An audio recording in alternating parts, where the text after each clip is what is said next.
Actually, a lot of people are already here, so... There are, there's a few drips and drabs. Yeah, that's me.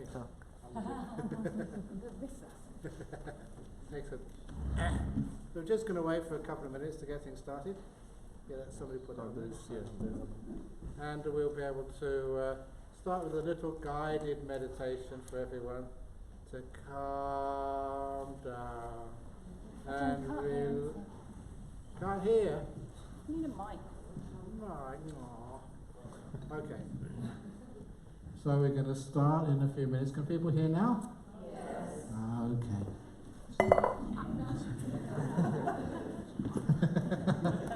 Now I'm messing around. So I'm going to start in a few minutes with a meditation to relax to the max.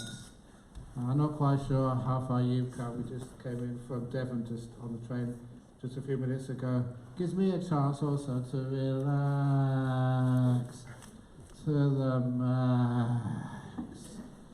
Those people who were there in Devon with me, I told a little story of this gentleman. This is just warming people up before we really start. Who went to the psychologist and told him, sometimes I feel like I am a marquee. At other times, I'm sure I'm a teepee, like a wigwam. And the doctor said, that's a very common problem in London today. You are too tense. Okay, that went okay. That doesn't mean you can get worse. Get worse. Oh, I can get worse. Here's a worse joke. There were these two carrots walking along Baker Street. The audio, I haven't come to the punchline yet. And they're walking along Baker Street, and there's one person lost control of their car and hit one of the carrots. Very badly injured. His friend dialed 999. An ambulance came within a few minutes, took one look at the injured carrot, immediately in the back of the ambulance, with sirens howling, to the emergency department of the local hospital, with his friend Mr. Carrot in the back, really worried, looked like a very serious injury. When they got to the hospital, straight into the emergency department, the triage nurses said, this is really serious, this is on the edge of life and death. So they took the injured carrot into emergency surgery, and his friend, the other Mr. Carrot, was in the waiting room, just so afraid what's going to happen to his best friend. And after 2 hours, the surgeon came into the waiting room and said to this carrot, said, you must be the friend of the injured carrot. How did you know? I have got some good news and bad news for you. The good news is, because we managed to get to his injuries really soon, he's going to survive. He's going to pull through. But because of his injuries, he'll be a vegetable for the rest of his life.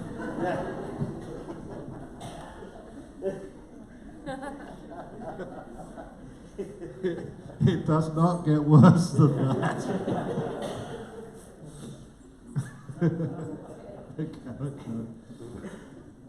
Okay, I think most people are in, so we can start with a little bit of meditation, if that's all right for everybody, for about 20 minutes.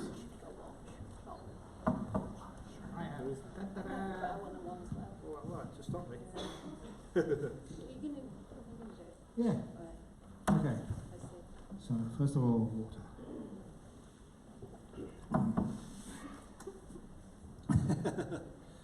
So, here we go. So, sitting comfortably on your seats. You don't need to move your back forward, because ask any physiotherapist, the most comfortable posture is where the backrest is 15 degrees from the vertical, just like you have there.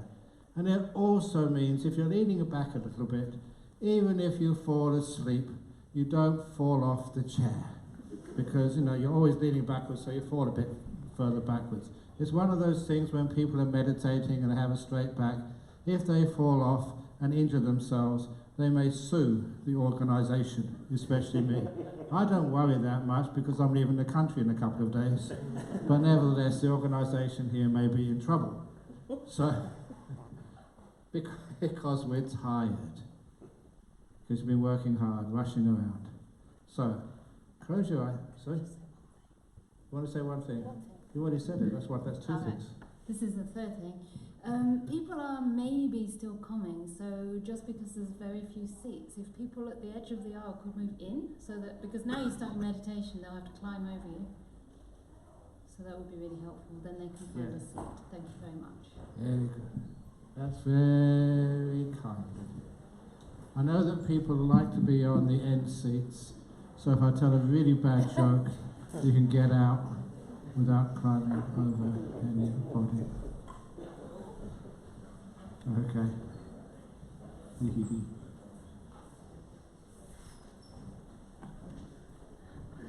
Excellent. So now we can close our eyes.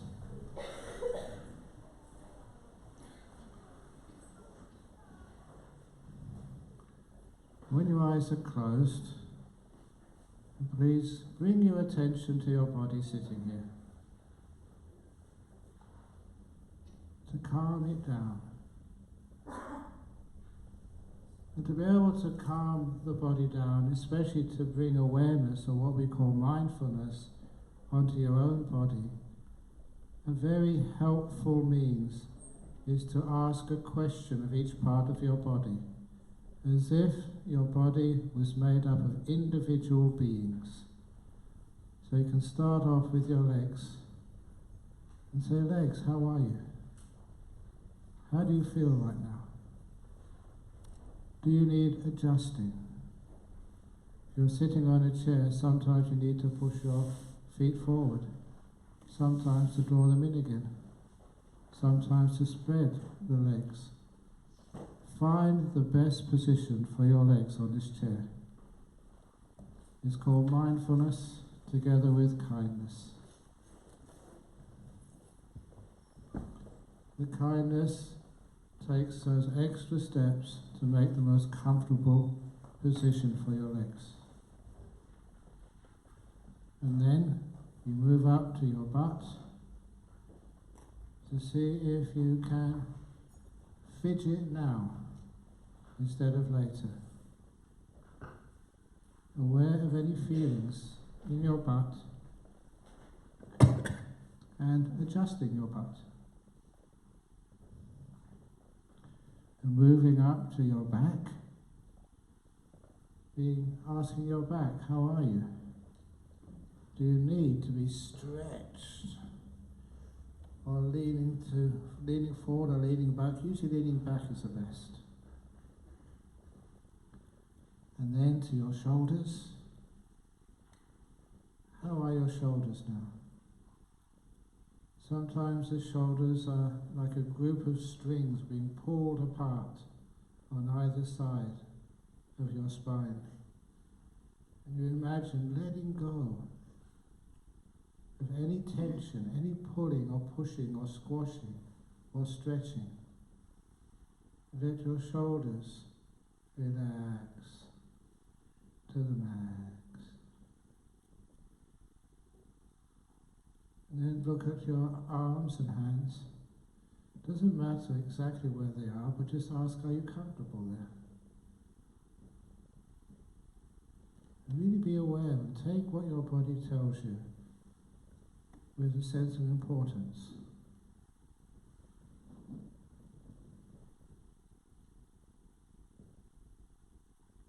Sometimes we think we know better than what our body continually tells us.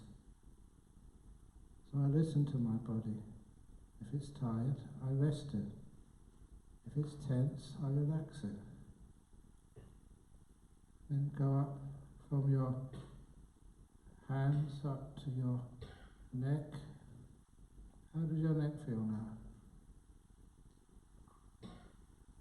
Many people have little coughs.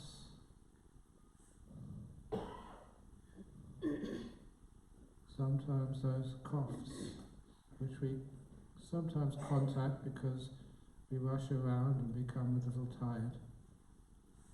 Sometimes it's like these viruses going around. The bird flu or other flus. This particular one going around London right now, there it is called pony virus. I know it's pony virus because it makes me a little hoarse. A couple of people listening. So if you have an irritation in your throat, just be aware of it and see how you can relax your throat. Be kind to it. When I was growing up in West London, in Acton, every time I would play soccer on the streets, when I would go for a tackle and fall on the ground, it wasn't grass, it was either bitumen of the road or the stones of the pavement. And I'd scrape the skin off my knees. And my mother would come running up, crouch down and kiss it better. She'd apply an open mouth full of germs onto this open wound. But it would never ever get infected. And the pain would go away immediately, just with a little bit of kindness. From that time on, I know that if you haven't got a mother to kiss the pain, you can do it yourself. I'm aware of any irritation in my body, especially just irritation in the throat. And I'm kind to it, compassionate, as gentle as a mother to her little child. And I feel relaxation happen. I find that the muscles around the throat relax. With anger or fear, things get tight, they get tense. With kindness, there's a sense of safety that everything will be okay.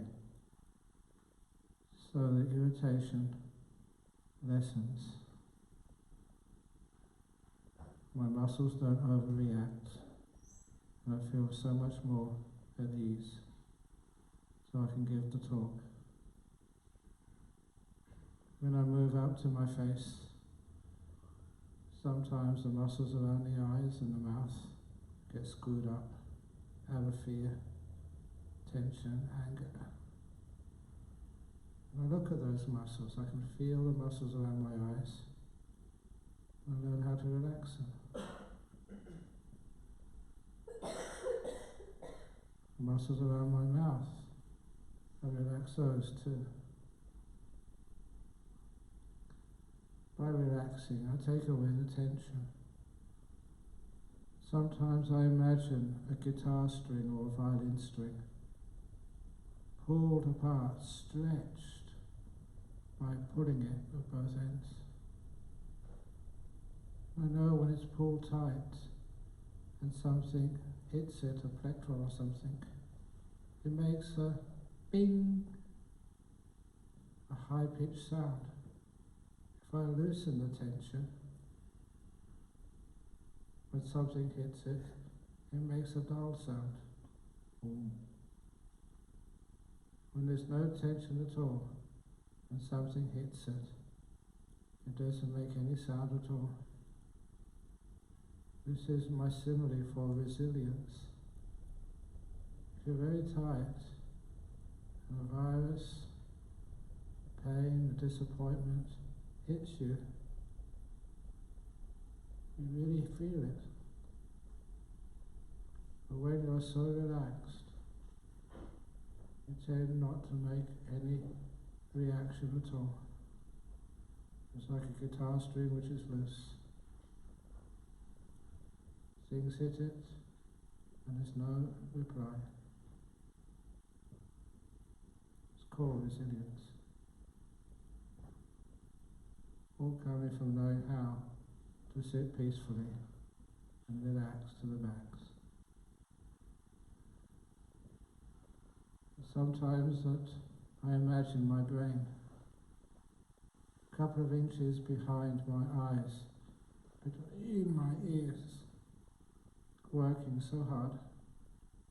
When it's meditation time, I imagine taking my brain out of my head, only imagination, and tucking it in to a little basket, putting a duvet over it, and sending it to sleep for 20 minutes. It deserves to have some peace. Doesn't deserve to worry, to be afraid. This is a time for peace. Peace of mind. To rest in peace. R.I.P. when you're still alive to enjoy it.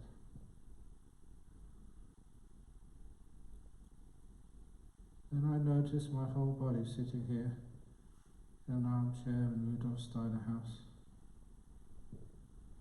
Really relaxing. And I feel the delight of relaxation.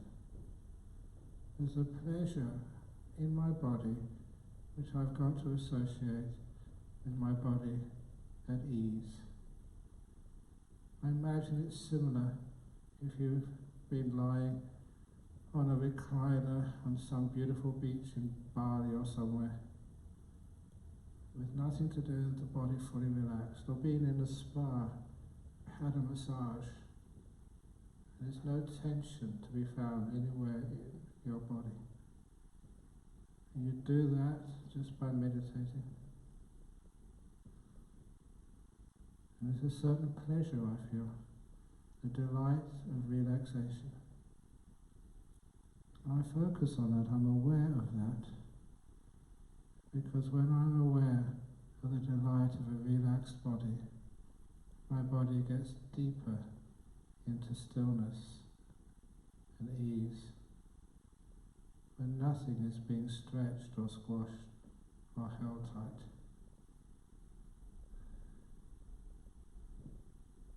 Body at peace, healing, re-energizing.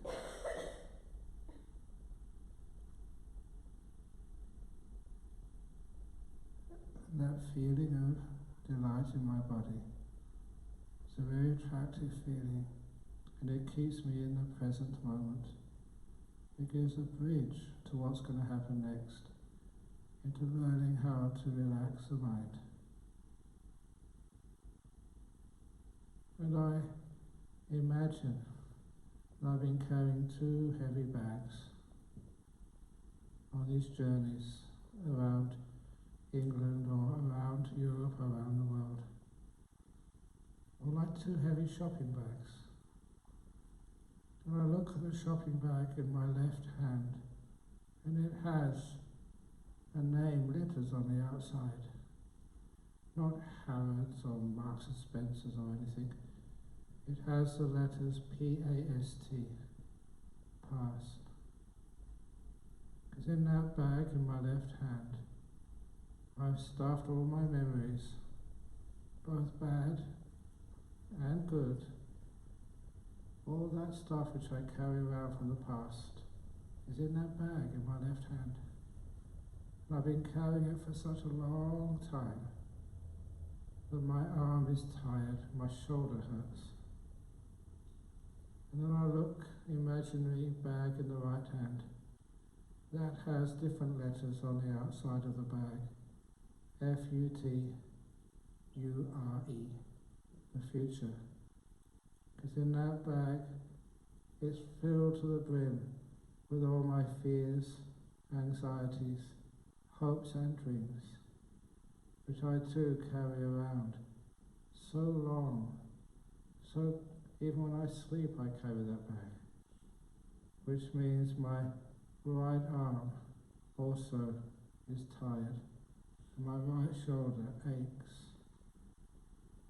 The past and the future which we carry around with us. And then imagining that bag in my left hand, representing my past. I visualize leaning to my left, so I can lower the bag in my left hand, containing my past, to the ground, When it meets the floor, all the weight disappears. There's no more burden. But I'm still grasping the handle.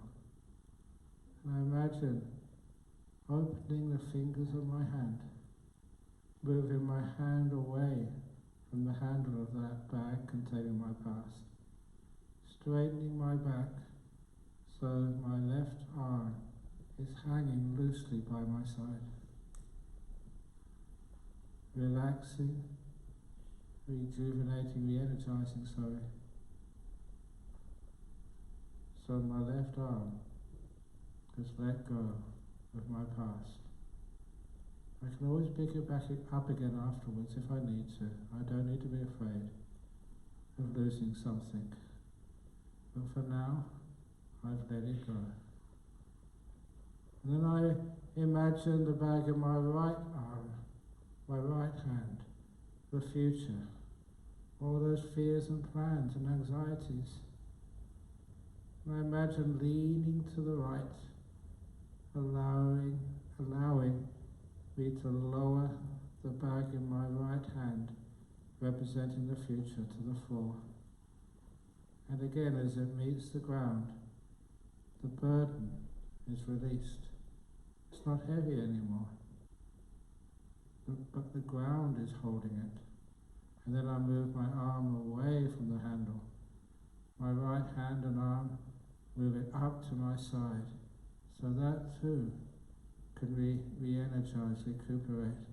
And even my shoulder can recuperate. And then I look down. I put those two bags, the past and the future, on either side. And I'm standing in this wonderful place, right between the past and the future, what we call the present moment. I don't need to be afraid that someone is going to take those bags away. They're going to be there for me afterwards when the meditation is finished. But I've learned how to put them down. 5 minutes, 10 minutes, however much time you have, to relax, to re-energize, to rest, to be in this moment, because I deserve this time of peace. So when the meditation is over, I can pick up those bags and carry them easily, because my muscles have rested. This is one of the methods which I use, a visualization to come into the present moment. It's one thing to say, let go of the past, let go of the future, but having a little mental exercise to do helps you come to this place of presence and realize just how relaxing and free it is when you've let go of the past and you're not running after the future. You're relaxing as you deserve to. And in this present moment, I try to listen, experience this moment, rather than giving my opinion about it. It's like you're listening and feeling the world, not talking back at it with thoughts and ideas. You're developing silence.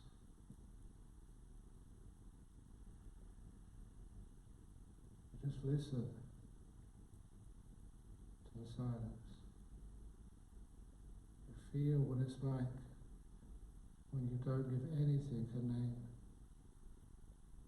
You don't need to take a note inside of your mind of what this means. You let it be in silence,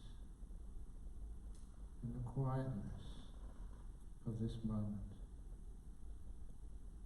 Just being aware, feeling, listening, not planning, not arguing, just listening.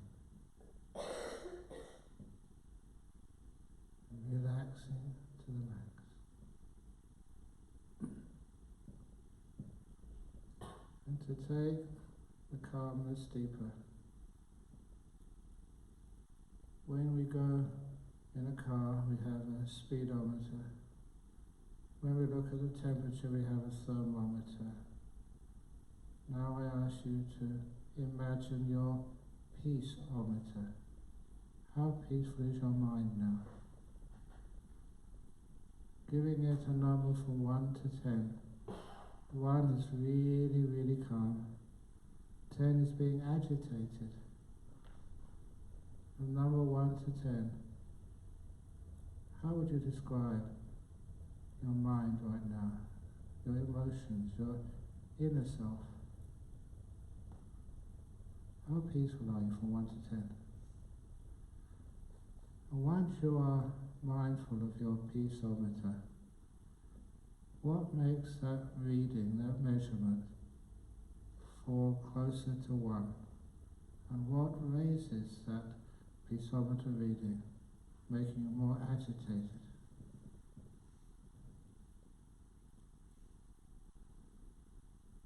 This is where we learn, by looking at the peaceometer, how to calm our mind down, how to bring peace to ourselves. And we also start to realize what peace feels like. It's not a word, it's an experience. Peace of mind. Deeper and deeper. Peace upon peace upon peace. As the reading of the peaceometer goes lower and lower and lower.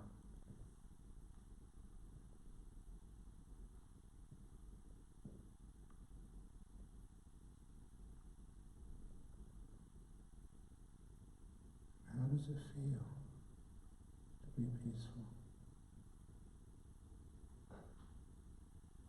When you realize the delight of a peaceful mind, you'll incline towards it more and more and more. The mind needs this peace, especially in today's world. So busy, doing so much, we do lose our physical and emotional resilience. We react far too quickly and aggressively, even violently. We need to know what peace is. We need to know our peaceometer and to know how to keep it close to the lower readings. To know the art of relaxation, which is also the art of happiness. Peace.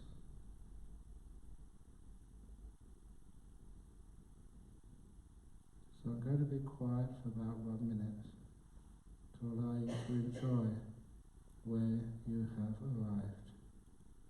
And then I'll bring you out of the meditation to finish this short period.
to what it enjoys and finds important.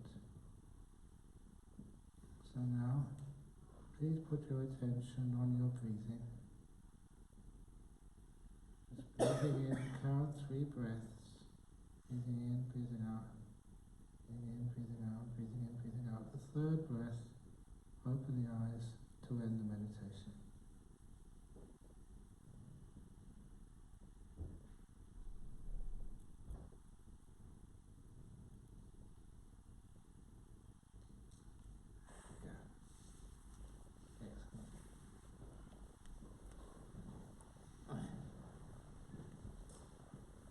How did that feel?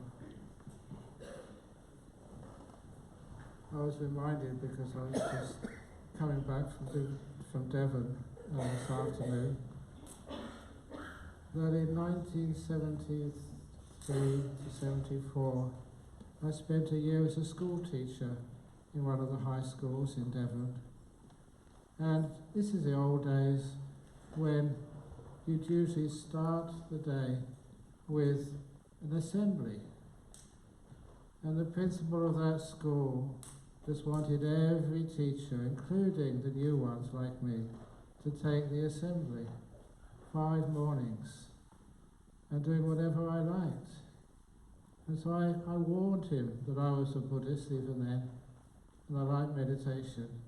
And so he invited me to go and teach meditation to 650 school kids, both genders, from 11 years of age to maybe 17 years of age.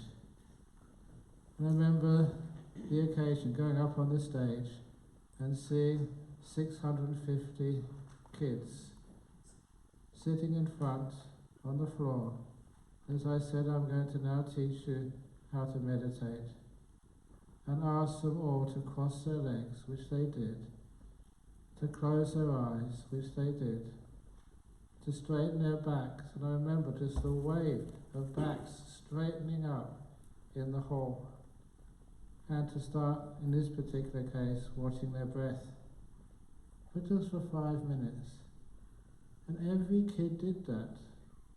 It was only afterwards that one of the teachers told me, he said, what would you have done if one of the children started giggling?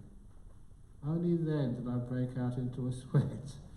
Because you know what would have happened if one kid had started giggling? That would have broken the spell and everyone would have been disturbed. But they all complied and had 5 minutes of meditation. And to my surprise and also delight, without being asked, when I ended that meditation, every one of those kids started clapping and gave me an ovation. Somehow or other they felt something very important, some peace, at the beginning of their school day. After being running around in the playground, getting into the class, having their names taken, whatever it was, and coming to assembly, starting the day with 5 minutes of peace was amazing. And they knew it, they felt it without being told. They clapped. And for that year I was at that school, never ever saw anyone else getting a clap like that. There's something about these teachings of peace which actually grab a person, and they know it's something really important and peaceful. And it also starts to open up so many avenues of wisdom, things which work. And today, the title of the talk, the subject of the talk, is like words which hurt and words which heal, or something like that. Just the power, not just of words, but the power of even the thoughts and where those words come from. And I'm going to start, just because I'm in this mood of like being really peaceful and calm, of asking you to close your eyes again. Don't even change your posture. As I say the word, calm, calm, calm, calm, calm, calm,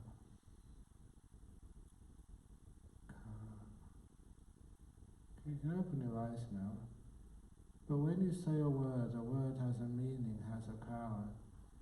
And whether you like it or not, when it's repeated often enough, that word directs your mind, your emotion, to what that word means. You start actually feeling calm. The mind begins to know this. And so the word has the power to direct the mind, consciously or subconsciously, to where it wants you to look. And that becomes a really interesting way of communicating with yourself or with others. The words of speech does have power. And sometimes that when you say even things like calm or peace or love or whatever, it means that you get yourself and others to look at places inside your mind which you probably never explored before, which actually exist in there. Sometimes that people, when they grow up, there's even I have wonderful stories about looking deeply inside a person and getting them to look at the same place which I'm looking at. To realize that there's more to them than they ever expected.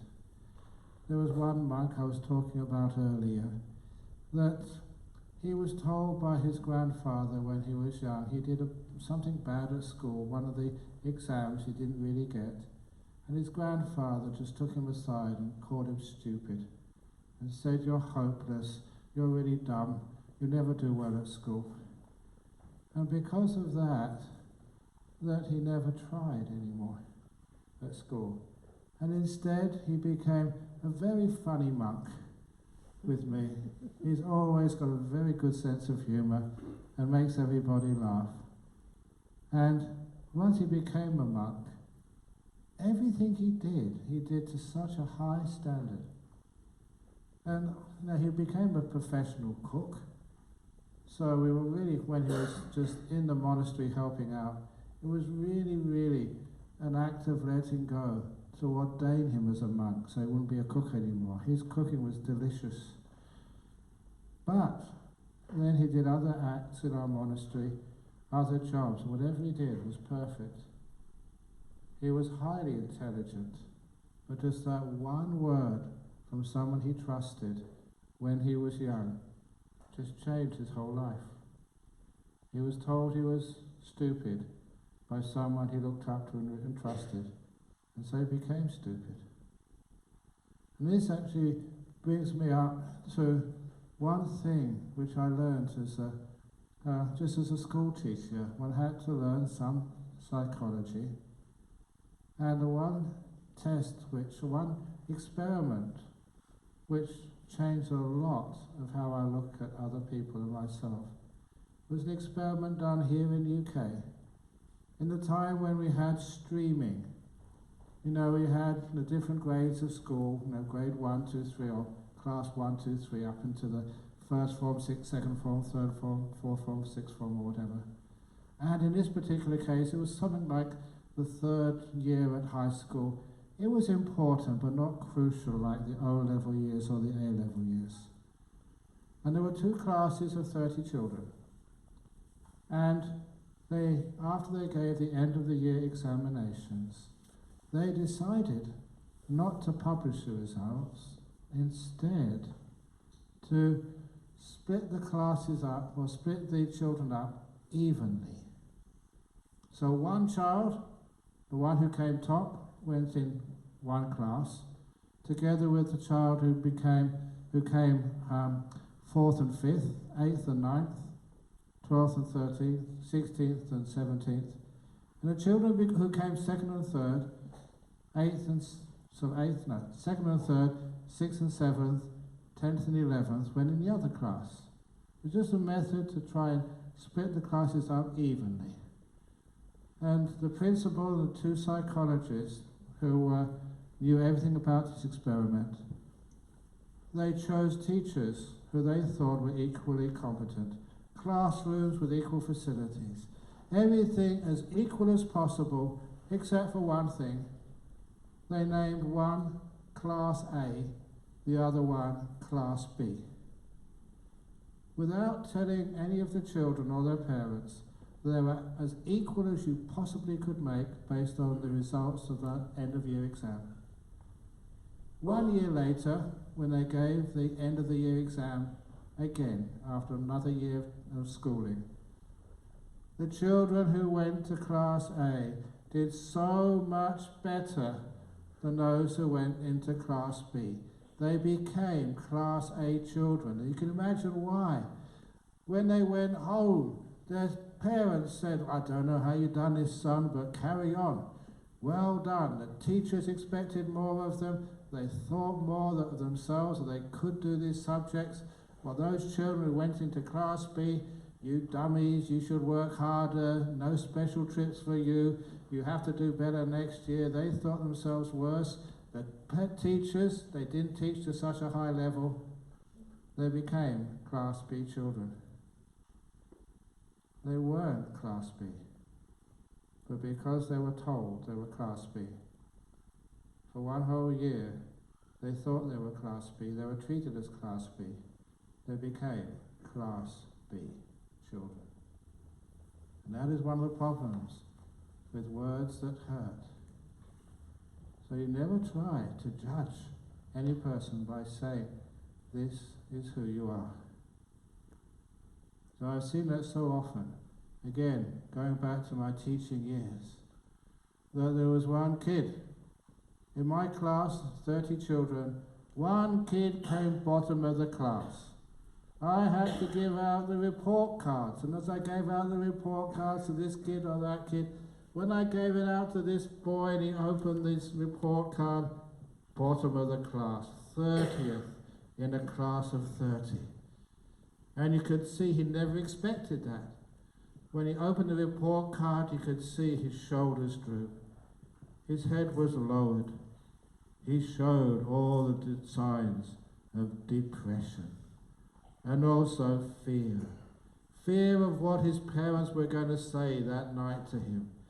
Fear of what his friends were going to call him. Dummy, stupid, bottom of the class. So I saw that he was suffering. So as a compassionate Buddhist, as someone who can't just walk by someone who is in pain or depressed, I went up to him and I said, I'm going to teach you some Buddhism. They knew I was a Buddhist because I taught them meditation. I'm going to teach you the idea of the Bodhisattva. The Bodhisattva is a person who sacrifices their own happiness to save others. You are a Bodhisattva. I know you didn't need to come bottom of the class. You're much smarter than that. You could have come on the top 10, but you never thought about yourself. You thought about all your friends in this class. You took that terrible place of bottom of the class, knowing it's going to hurt you to save your friends. All the other friends, they're conceited, thinking about themselves. But you sacrificed. You are my hero. You are the Bodhisattva of this class, sacrificing yourself for others, so your friends don't have to endure what you're going to get from your parents tonight. And I said, after this class is finished, I'm going to go up to the principal's office and I'm going to recommend you Bodhisattva of the Year in this school. And as he looked at me, looking out from his desk, he thought, I've got one of the craziest school teachers in the whole educational department in Devon. But at least it broke his depression as he laughed.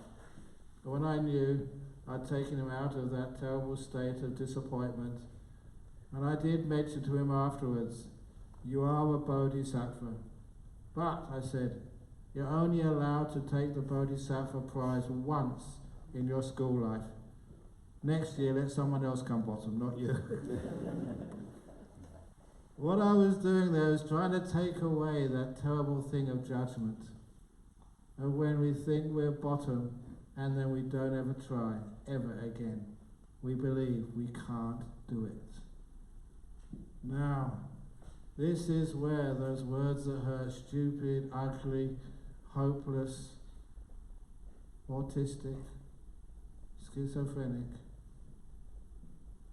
criminal, those words people accept and they live by.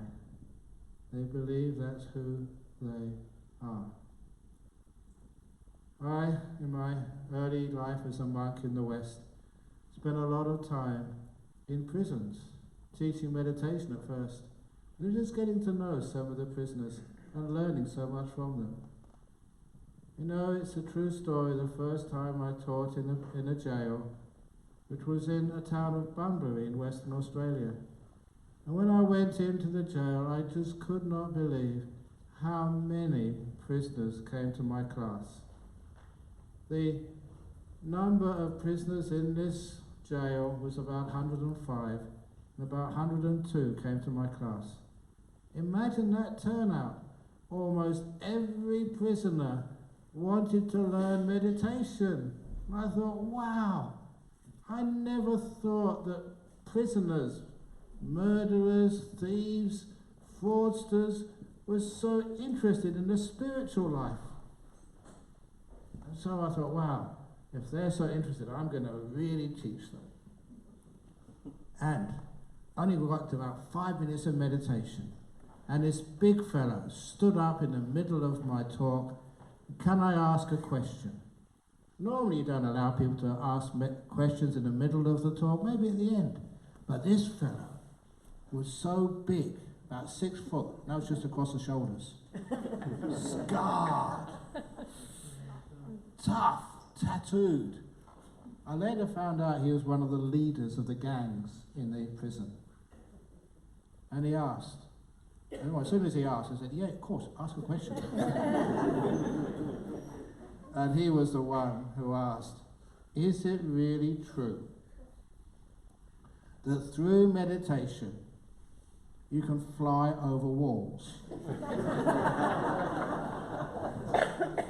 Now, sometimes I make up jokes, but that wasn't made up. That actually happened. When I told him, yeah, levitation can sometimes happen, but it takes many years, and only specially gifted meditators can do that. All the others usually use British Airways or Singapore Airways or a ladder or something. And so when I said that, when I went back next week to the meditation class, only 3 prisoners turned up. It was true. But in all those years which I went to prison, actually that same prisoner, when he was transferred to another jail, he was a rough fellow. But there was people being assaulted and raped inside the prison. Volunteers and visitors, like me. Just because you were religious or volunteer or male was not going to save you. So the prison officers, as I checked in this jail, this high security jail, they gave me a little pen. And they said, this is not like a biro pen. It looks like a biro pen, but you press the button and aim it at what looks like the smoke detectors on the ceilings of this prison. And it's an alarm system.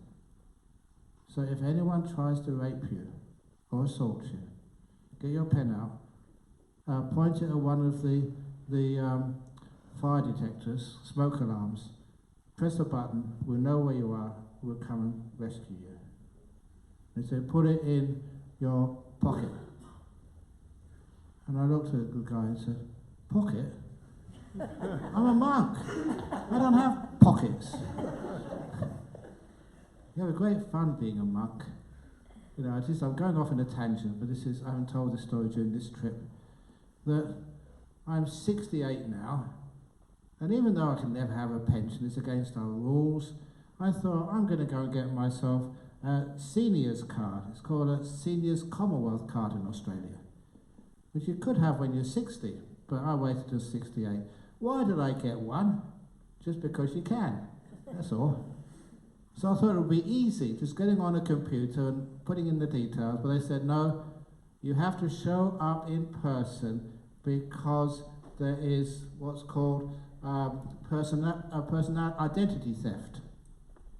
So we don't know who you really are. So please bring all your ID, come into the office so we can validate who you really are. So I said, okay. So I went into the office. It took a bit of a while, 30 kilometers from our monastery. And the woman behind the counter said, oh, wonderful. Can you please prove who you are? And I told her, I'm a Buddhist monk. For 45 years I've been trying to find an answer to that question. You want me to say it now? You know, she didn't think I was funny. I said, I want some ID. I got your passport. I said, yeah, I've got a passport. I said, great, but that's not enough. Show us your driving license. I don't have a driving license. Monks don't drive. If we did drive, it'd be so slow and mindful. And sometimes if somebody wanted to pass us, please come in. We would be a hazard on the road. If we saw like a cat or a dog, we'd stop, because we wouldn't want to harm any dogs or cats on the road. And if there were flies, it's in some season, like gnats, when there's lots of flies in the area, we couldn't drive fast because we'll kill all those flies on the windscreen. So it's a good idea that monks and nuns don't drive. Number 2, I don't have driving license. So let's see what else you have. Have you got your credit card? Don't have credit card. I'm a monk. Well, your bank account? I don't have a bank account. That's why I don't have a credit card. In our tradition, we're no money at all. I said, oh, well, what about your rental agreement for your room? No, I don't have that. What about your rates agreement for your house? Don't have that. I don't own anything. Oh. And what they asked for next just made me laugh. What about your marriage certificate?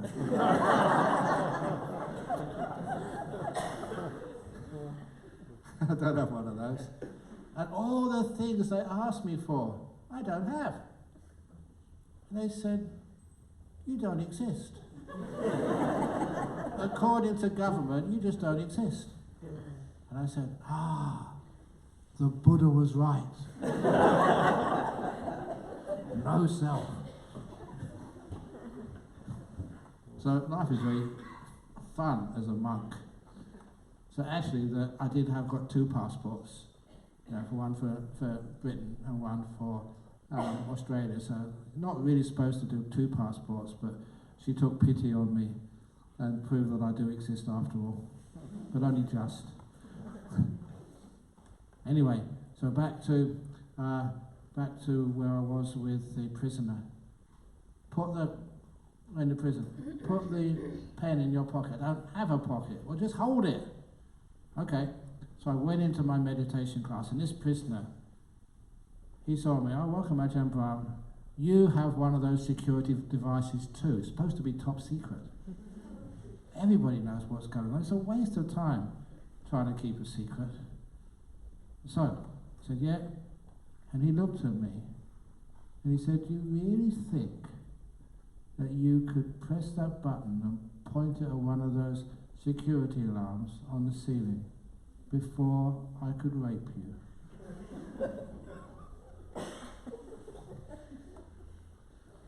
And I said, no. And he said, correct. We're way too fast. But I wasn't at all scared, because he continued. He said, but if any of these behind me tried that stuff, I'd get to them first. Because you've been kind to us, and served us and treated us well, there's no way that could ever happen to you in this jail. It was one of those amazing feelings of safety, that because you've been kind, that they would never harm you. And sometimes I wondered, how come I've been kind? How come they treat me with such protection inside jail? And of course later on I received, it's on the same subject, later on I received this phone call from one of the prison officers, which I will cherish. It's one of those little pieces of praise which was so precious to me. Because he called me, he wanted to call to me in particular, saying, please come back to our jail to teach. And I said, I'm really busy, I've got to go to London, to the Rudolph Steiner place, to all these other engagements which I have to do, but I'll send somebody else. And they say, no, we want you. And of course the next question was, why me? And that's when he said, this sincere compliment, which was so rare, that it was wonderful. It went right to my heart, and I keep this. It's one of the kindest compliments, the kindest words which I've ever had.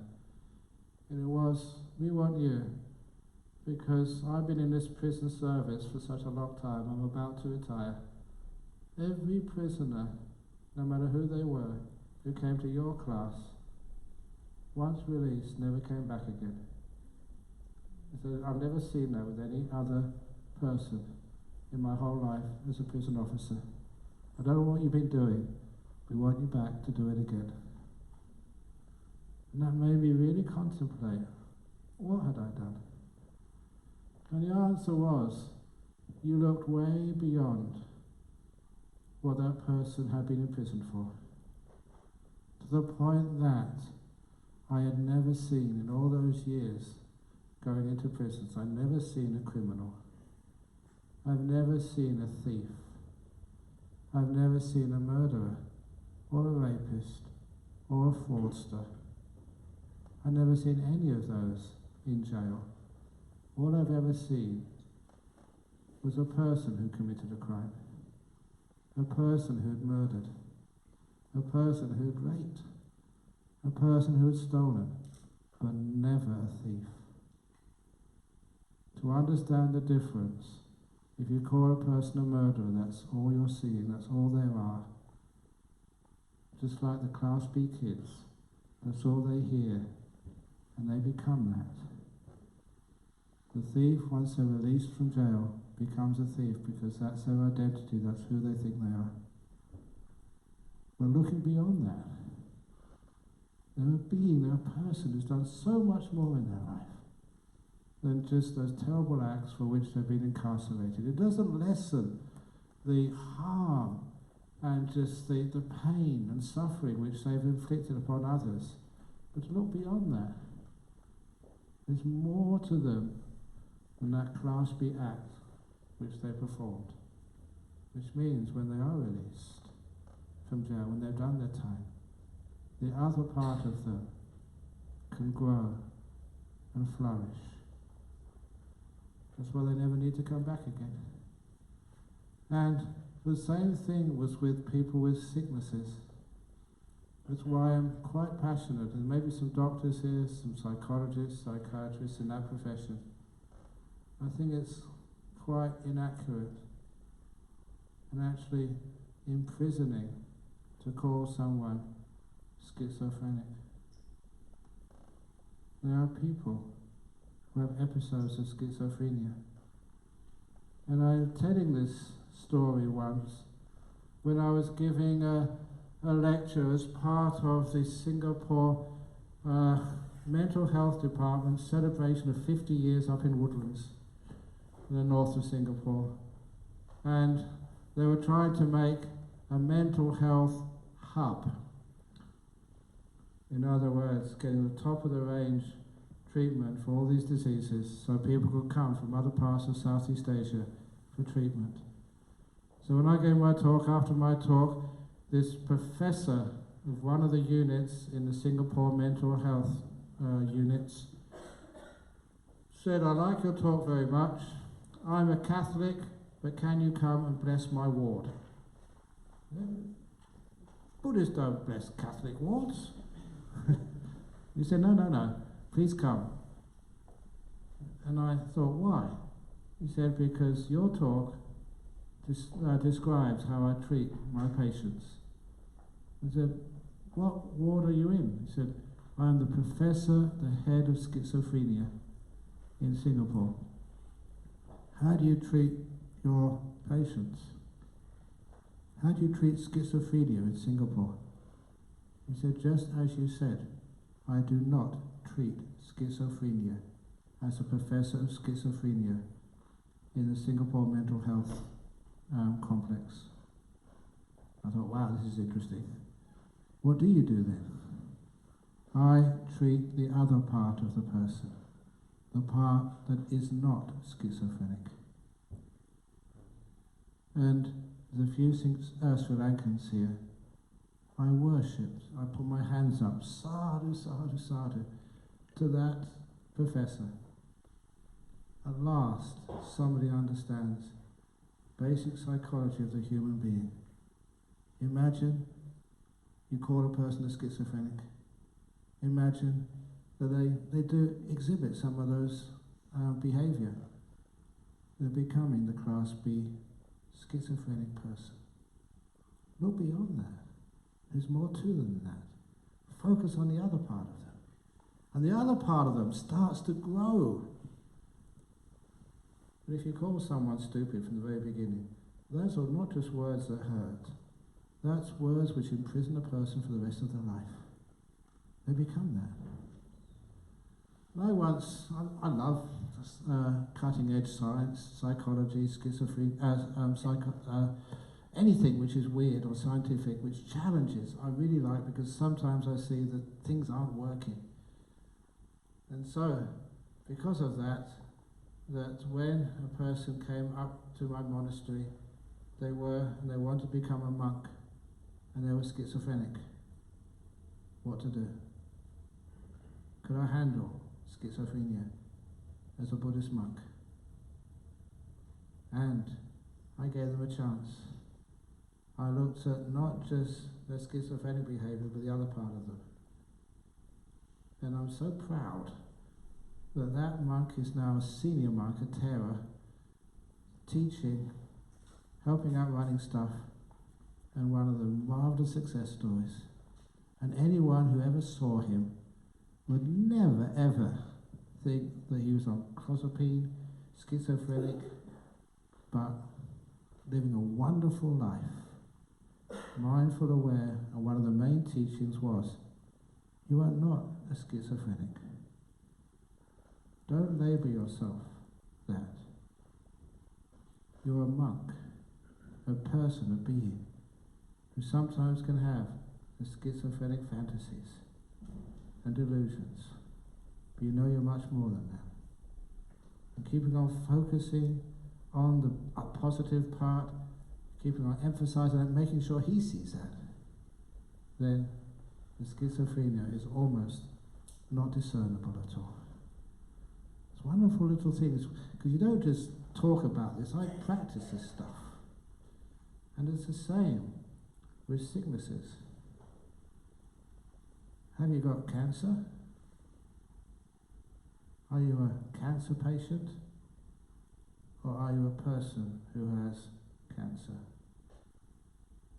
Sometimes you're not a sick person, you're a person who has sickness. There's more to you, than the results of those biopsies or scans. Unfortunately, we have what some people call disabled people. If someone gives you that label, you're disabled, what a terrible label to give somebody. It's as if that's all they are, and there's nothing more to them than their disability. So I don't call them disabled anymore, they are different. They have different abilities. And I learned that, when I went to Cambridge University, there was scholarships all the way, and theoretical physics, I would have bumped into Stephen Hawking. I certainly went to the lectures of his teacher, Professor Sharma. I remember him. But I think Professor Hawkins would have been a bit older, so not really in my age group. But nevertheless, had a few friends who were quite devout Christians, and I was a Buddhist, and they decided to do their social work. They were volunteering at Fulbourn Hospital for those who had mental infirmities. And I said I was a Buddhist. And so I decided to go and do social work, not out of compassion, out of keeping up with the Joneses. If the Christians could do it, I could do it too. Total young person's arrogance. So I went there on a Thursday afternoon, and this is accurate, my Christian friends, they lasted 2 or 3 weeks. I went there for 2 years. Every Thursday afternoon. And the only reason I went there, it was not to actually do social work anymore. I really enjoyed it. And I was helping out in the OT, the occupational therapy department, for those who were diagnosed with Down syndrome. And I was stunned just how intelligent they were emotionally. To the point that I always recall arriving, getting off the bus, walking through the grounds towards the unit, and one of these young men diagnosed as Down syndrome took one look at me, came running towards me, and put his arms around me, asked me how I was. He'd never done that before. I said, why? He said, something's happened, you're sad. I'd broken up with my girlfriend the night before. He'd picked it up straight away. His emotional sensitivity was astounding. No one else could pick that up. But these fellows, they could see it straight away. Their emotional intelligence was worthy of a Nobel Prize. I preferred hanging around with them much more than hanging around with professors at Cambridge. You learn much more, not about the words, but about the kindness and sensitivity. That was really important to me. And so from there, are these disabled people lesser beings? Of course not. That's why it's wonderful in our modern society where people who sometimes would be institutionalized, separated, so you wouldn't see them, are right in the middle of things. Not as lesser human beings, but beings with different qualities, but important qualities from which we can all learn. Not to be looked upon with oh, isn't it terrible, isn't it bad? But looked upon with respect. What have you got to teach us? And so sometimes disabilities, sicknesses, how do we look upon them? And sometimes, oh, isn't it terrible? That by itself are words which hurt. Imagine you're a person who has been diagnosed with, say, I don't know, what is it, obsessive compulsive disorder or something. Oh, isn't it terrible? Is it? Straight away you're putting a box around them. It's words which confine and hurt, but words which free and say, just like that Bodhisattva kid, you only do this one, next year you can do anything. Give them the freedom. Autism. You know, these days, we used to call it autistic, but now it's autistic spectrum. In other words, I was going to say disorder, but I'm not going to say that. It's totally different. People see things in a different way. So they've got abilities which other people don't have. And it's just that sometimes that we cannot sort of understand how to fit them into our lives. But if we have that wisdom, the capacity to give those words, the kind words, you're welcome. You're not being separated. You belong. You're not lesser than everybody else. You want to find the place where you can fit in. You belong. Words which heal and help. There's so many people, probably even in this audience, who think they're not worthy. They don't belong. They haven't found their place in life. I've said this story already a couple of times in this talk, but it's a very important story. A simile. The simile of the forest. I've told this story to many people who have suffered, from being different. Whether it's people with so-called mental difficulties, people who somehow don't fit in, people who they don't look the same as you, people with not the same sexual orientation, people who are different. And sometimes they get hurt because they feel they don't belong. They don't do well at school, they're not well at sport, they can't get the same job we get, they can't do this, they can't do that, they're stigmatized, marginalized, feel to be lesser.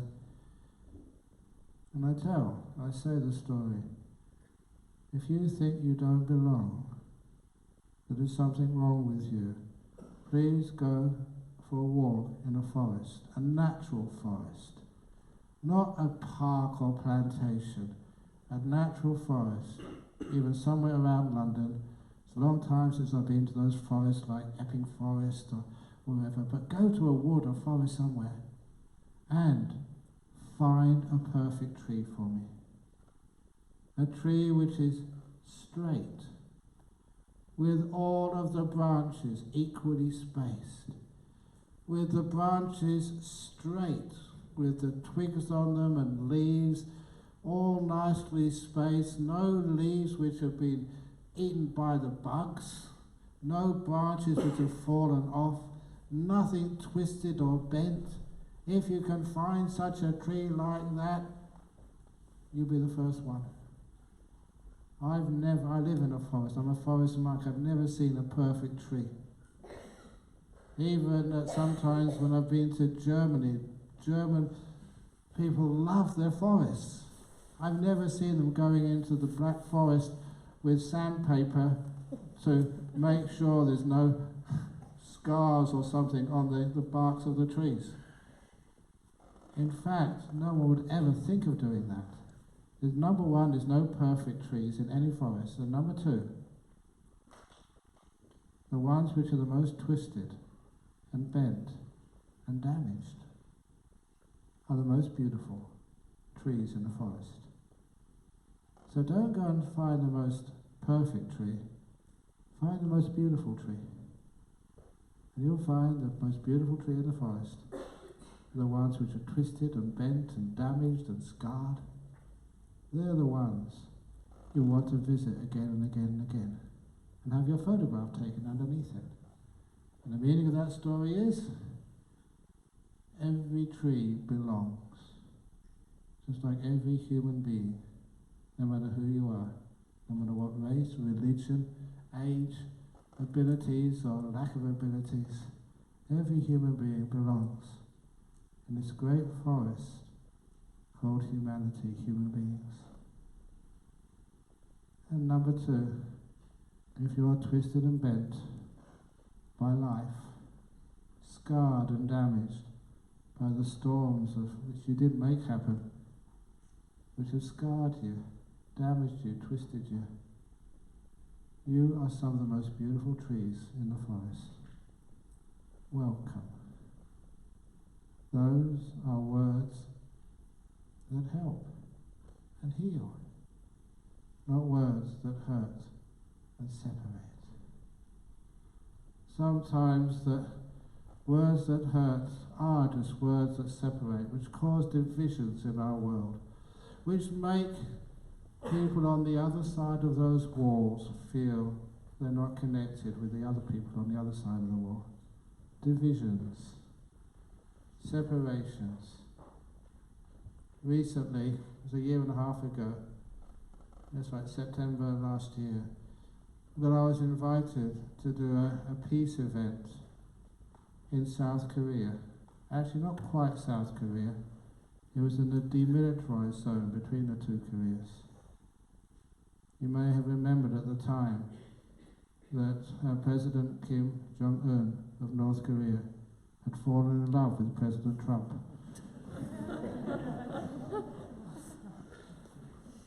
That's what the newspapers were saying.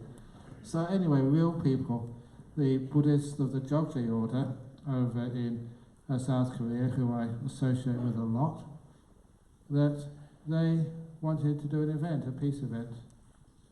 And so they got some very senior monks to go over there, and they wanted one of those monks to go on a peace walk inside the DMZ, that's what they call it because it was American, DMZ, Demilitarized Zone, with 6,000 lay and monk people from the Jogje Buddhist Korean order. They wanted one of the senior monks to go. You know who went? Me, because I was fit. Believe it or not, I am very fit. Well, the other ones, the senior monks, they were old, and so they couldn't walk, not that far. So it was a 3-hour walk, about, I think it was, we walked really fast to finish our allotted time in there, and it was about 13 or 14 kilometers. We really had to walk fast to actually finish this walk. It was in a DMZ. Very dangerous. And there was lots of shooting in there. I've got to admit, be truthful, lots of shooting. And honestly, I was shot many times. Really.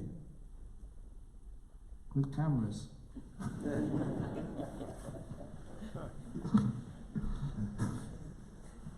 I can't avoid a bit of humour inside these talks.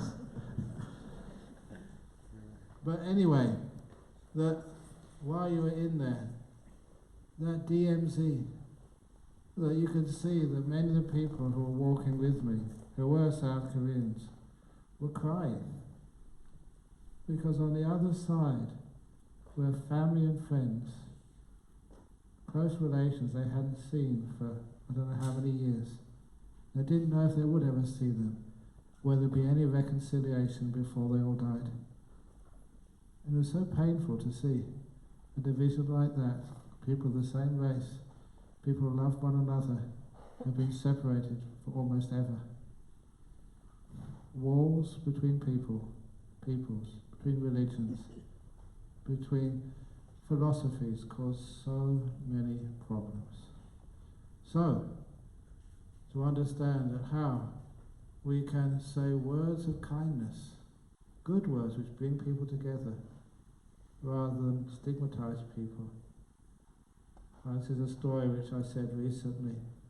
I was giving a conference. As a Buddhist monk, I get to such really interesting invitations. I showed Venerable Chanda that next year on October the 31st, Halloween's night, I've got an invitation to Real Australian Ghostbusters conference. Yeah, we've got to talk how different religions or different people deal with ghosts and hauntings. I thought, wow, that's really cool. So I haven't done that conference before, so I'm going to do that one. Talk about some ghosts. But anyway, this this particular conference was just an ordinary, just interfaith conference, but it was high level. How many wars and conflicts do we still experience when there's things like climate change are just so pressing? We still have to worry about fighting. Ministry of, in UK, we call it Ministry of Defence. I call it Ministry of Attack. Is it? Anyway, a lot of it is. Anyway, if you go back to all the religions and stuff, fighting wars, at this conference we're trying to find ways of seeing and looking to lessen conflict. So, I was asked by this intellectual, the sort of person I cannot tell a joke to, far too serious. He was a Jesuit who was so well regarded intellectually professor of so many things, that he was appointed by the Australian government to write the addition to the Australian Constitution on Human Rights. Father Frank Brennan. Don't know if there's any Australians here tonight, but he's quite well known. So he came to this conference and he put me on the spot by asking, Ajahn Brahm, what is the Buddhist idea of God? Now, many of you who are Buddhists will say, no, you're an atheist, you don't believe in God, or whatever. Oh yeah, you believe in this God or that God or whatever. But those sorts of answers perpetuate divisions and walls. So I was co-presenting with a Benedictine abbot, Abbot Placid. He was a Catholic abbot, became a very good friend, and we used to talk secret abbot business, because I was an abbot and he was an abbot, there was no other abbots to talk to. So we had a wonderful time.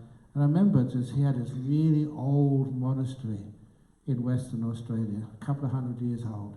And when he took me around it, I asked him, are there any ghosts in this monastery? And he said, I'm a Catholic. We don't believe in ghosts. He took the bait so innocently, as then I told him, what about the Holy Ghost? I knew you were sneaky. But he did the same to me. We had a great time together, cracking jokes. And I remember also we went to the first ordination of the Anglican bishop, female, in Perth. She's now the first and only Anglican archbishop. I went to ordination. And going to the Anglican ordinations, quite frankly, it's not putting down the Anglican church, it's so boring. It takes 2 hours. And so I was sitting next to my friend, the Catholic abbot, Abbot Placid, and also the Uniting Church minister. And we were sitting in a front sort of pew, the heretics pew. We were getting so bored we started telling jokes to one another. Like naughty boys in church did when I was young. It hadn't changed much. So that passed the time. Anyway, he was one of my really good friends. So much so that they asked me to speak at his when he passed away, when he died, when he had this really big formal funeral, because he was an abbot of a Benedictine monastery. They asked me to give a speech, and it really touched me, because they know that we're really close together. Forget about being a Buddhist or being a Catholic or whatever, we were friends. We loved each other. But anyway, he was next to me, and I said to this Father Frank Brennan, my really close friend, the Catholic abbot, he keeps on telling me, this is what he said, that one of his fundamental beliefs was that everybody is searching for God. That's what he says. Don't react. Because someone will say, no, I've been there, done that, no. Don't react. So I don't react, because he's my friend, and I respect what he says, even if I may not believe it at first. I respect him. He's a sincere, honest, straightforward abbot, committed. So I said to Father Frank Brennan, I said, well, let's start from that. If everyone is searching for God, what does a Buddhist search for? What do atheists are searching for? What do I search for? You search for peace, reconciliation, forgiveness. You search for respect. I like being respected, even though I wear these funny clothes. And I try to give respect to everybody else, no matter where they're from, no matter how they dress, no matter what they believe. To give respect. Have you ever felt you're not respected, you're not understood? To give this love, this open the door of your heart, no matter who you are, you can come in. To give that love and feel that love is coming from others towards me. We search for love and to be loved, to be cared for, We search for truth and meaning in our life. What other things do you search for? If that's what everyone is searching for, and my friend says everyone is searching for God, that must be what God means. For respect, for kindness, for happiness, for meaning, for truth, for love. Not a being in the sky, but something which you can feel, something which you can know, things which you value. You're searching for trust, searching for growth, so you can understand yourself sometimes through the eyes of another. Searching just to have a friend you can talk with and not be criticized. You're searching for being allowed to make mistakes on your journey through life without being criticized, so you can grow. We search for having a world which we can respect and leave for later generations. How many things are you searching for? Put those all into this idea of like a God. Then the God-believing people of this world, you've made contact with them.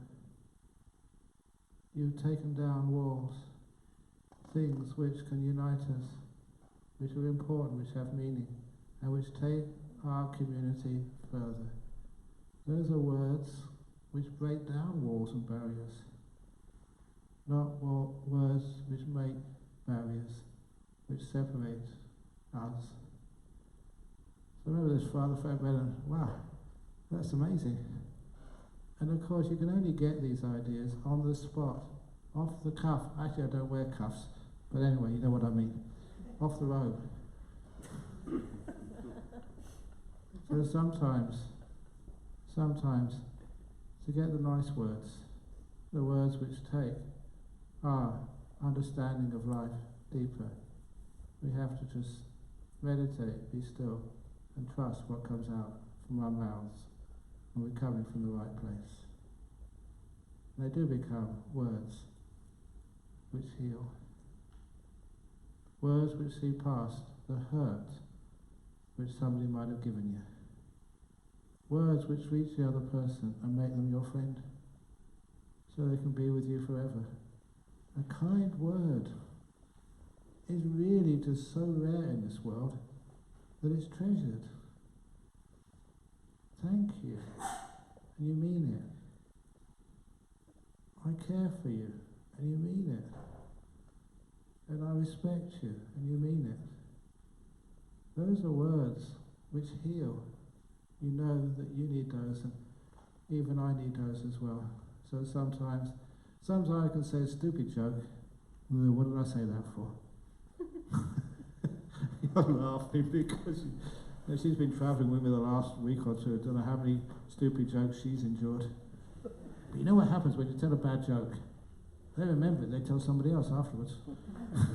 They do. For example, I got this from a doctor in Singapore. What is the last part of your body which stops working when you die? The last part which turns off before you die. I always thought it was like the brain. It says, no. The last part which stops is your eyes. Only your eyes dilate.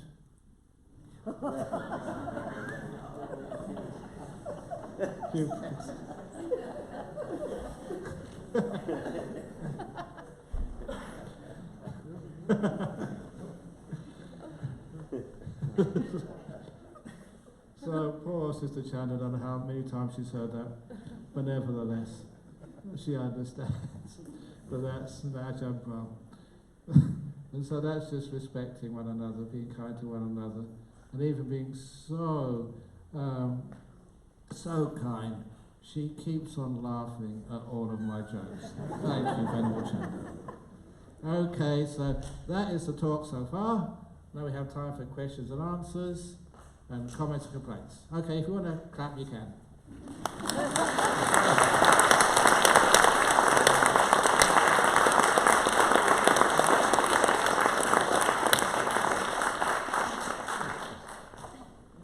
So, Who wants to ask the first question? It can be what I've talked about tonight or anything else. Yes? You spoke about how words really matter and really make a difference in people's lives. But what about words that really hurt from a loved one? How do you get over that? That's very prevalent in the world today, but how is that, what is the technique to get over that? Okay, talking about words which hurt, from a loved one, which really cause a lot of problems, that means family or parents or even a partner. But when you do receive such words which hurt, if it's from not really a close partner, just like a family member, sometimes they do that to try and, as they say, push buttons.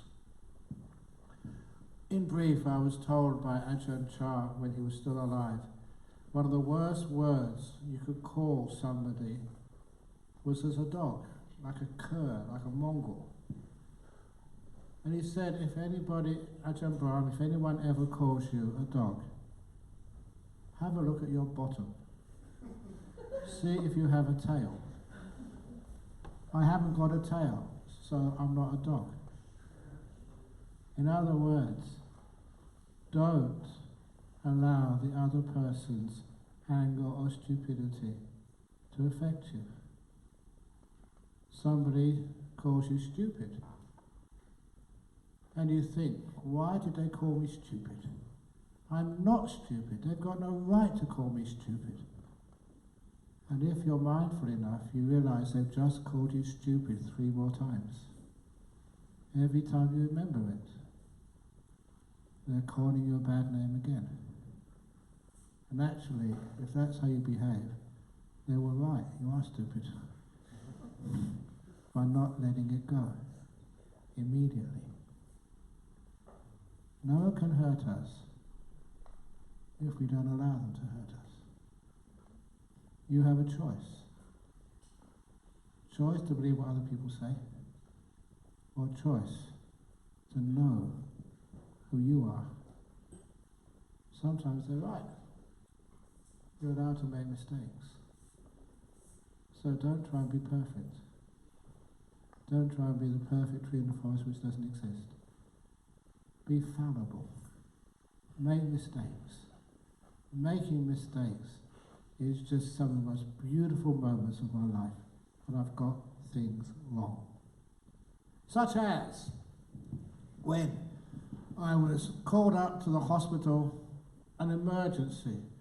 An elderly Chinese Buddhist was in the ICU in a coma dying. And the family had come over from Singapore or Hong Kong or Taiwan, from mainland China, to be with their patriarch in the last moments. And they called me in, emergency, rushed into the ICU to do some Buddhist chanting. And my Buddhist chanting is really strong when I'm on form. Not all the time. But this time I was really on my game. And I really chanted for this guy. He came out of the coma. Honest. And even the doctors were surprised. He was going to survive. He wasn't going to die. And that is when the family, I thought they'd be so pleased.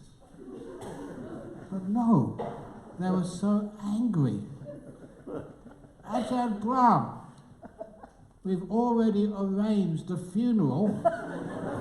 Now we're going to have to stop it, and it costs a lot of money. We've all come, stopped our businesses for a few days to be with our father, our grandfather, and uncle for the last time.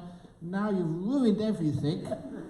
He's going to die again, maybe in 6 months, so we have to come back when he dies again properly, but we won't invite you next time. Because they'd expected him to die. They made all the arrangements, and invited a monk, and he didn't die. And I scolded him. I said, listen, it's your fault. You didn't tell me what chanting to do. There's 2 types of chanting. The get better chant or the die peaceful chant. And I did the wrong one. So now when anybody ever asks me to do some chanting for something or other, I always ask them, what chanting do you want, please? diabetes will get better. So sometimes when people criticize me, I see the funny side. They can't harm me or hurt me. So don't let, if your, say, wife says you're a class B husband, don't believe that. Be stubborn and prove her wrong. No, I'm a class A, and I'm going to show you by being extra kind and extra wonderful, whatever it is. But it's also the case that sometimes when a person says something to hurt you, they don't just say it, they shout it at you. And somebody once told me this actually a year or two ago. Why do family members or couples, lovers, shout? You only shout at someone if they're a long distance away. That's the only way you can connect with them. But sometimes you shout with your wife when you're in the same room. Physically, you are close. It shows emotionally you are very distant. And when you are emotionally close, you don't need to shout, you can even whisper. You hear one another. So raising your voice is a sign, not that she's a long distance away, except emotionally, she's far from you. It's a wonderful perception. So, if people say hard things, a lot of times they don't mean it. Sometimes it's their sickness or their illness or something happening. So give them the benefit of the doubt. They say a bad thing about you, just let it wash over you. And always respond with some kindness. So, okay, the little story of the husband who went to the market. It's a nice one. There was a husband, this was in Asia somewhere, and the husband was had the afternoon off work, and the wife said, "Darling, I need some eggs, for dinner tonight. I haven't got enough. Can you go to the market and buy some eggs for me? I've never been to the market before." "Doesn't matter, I'll give you the basket, I will write the instructions and give you the money so you can go and get it for me." "Certainly, darling, anything for you." He's a really nice husband. So off he went to the market to get his wife some eggs. And as soon as he entered the market, this young man, maybe about 18, came straight up to him and said, "My goodness, you're the ugliest person I've ever seen in my whole life. You've got a face like a camel, the back end of a camel that is, and I don't know what aftershave you're using, but it smells like dog poo. You are idiot, you are smelly, you are ugly." And he said many more worse things than that, but I have a nice nun sitting next to me, and I know, she's very sensitive, so I don't want to... And anyway, I don't know all those nasty words. Honestly, I don't. I'm a monk. So anyway, he said all these nasty, rotten words to this fellow, for about 10 or 15 minutes. And this husband, "I don't even know you," but that just made this little young man say even worse things. So eventually the husband turned around and went home. Went home, slammed the door, and the wife said, "You're home early, darling." "Yes, and don't you ever send me to that stupid market ever again. People are just so uncouth, uncivilized. They say terrible words to me." And he went on like this for a long time, until he eventually calmed down. The wife said, "What happened?" And when he told the story, this young man had abused him in public, and he'd done nothing wrong at all. Called him camel face and dog poo smell. And the wife said, "Oh, him. That poor young man hit his head when he was young. He's brain damaged. He will never be able to go to school, never be able to get a job, never be able to find a nice girl to share his life with. He's brain damaged. Oh, he says worse things to me, worse things to others, but because of his injuries, we don't mind. We don't take it seriously because he's crazy, he's mad." And as soon as the husband heard that, all his anger just vanished. And as soon as the wife saw that he was now at peace, no anger left, his wife said to him, "Darling, I still need those eggs." And so I said, "Certainly, and don't worry about that poor brain damaged kid." And so husband went back to the market. The young man came up to him again and called him camel face and dog poo smell and all sorts of other terrible names. But the husband never cared now because, oh, the poor thing, he had brain damage. And so he went to the market, got to the egg store, got the eggs, being abused all the way to the egg store, all the way back again, but it didn't matter at all. How can you be upset when you're being abused by someone who's brain damaged? So the moral of that story, if your family member says bad things about you, just assume they must have hit their head today. They're brain damaged. Because abuse and anger is called in Buddhism temporary insanity. Okay, so that's a little answer to that question. Okay, we got one and then two, yeah. Sure. Thank you very much, Ajahn, for a beautiful talk, first of all. The question is... That's words which heal. Thank you. And also lovely to see you, Venerable. Yeah. Question is about written communication. Yeah. A lot of us communicate in writing, on social media these days. Yes, yeah. Journalism and fiction, often they're the same thing. And I'm wondering if you have any advice on that type of communication. Oh, yeah, email etiquette. Sometimes if you write an email, wait. Don't send it immediately. And then read it again an hour later. Sometimes you can see afterwards, what would that person think in this email which I've just written? Especially on sensitive matters. Because when you're writing to a computer screen, which is what you're really doing, if I'm talking to you, I'm actually watching for your responses, your facial responses. And I know if I'm going too far or not going far enough by how you react. So you don't have those cues when we're writing at a screen. So a lot of time we can say really stupid bad things which we regret afterwards. So if you get a nasty email from somebody, don't judge them too harshly, because who they were really writing to was the computer screen, not you. So they email it to you, they send it to you, and they don't realise what they said. Or realise they know what it said, but the emotions behind them, the reactions, are not what they intended. I always like giving people the benefit of the doubt. Sometimes in a court of law, we have the prosecution makes their case first of all. They always have the defence afterwards. And so whenever I judge somebody, I notice that sometimes if I'm upset, the prosecutor has the first argument, and the defence never even has a chance to say anything. They're guilty. You said a wrong thing. It's here on the piece of paper. This is what you said. But if you have the defence attorney, you say, oh, well, maybe they didn't mean that. Maybe they're in a bad mood.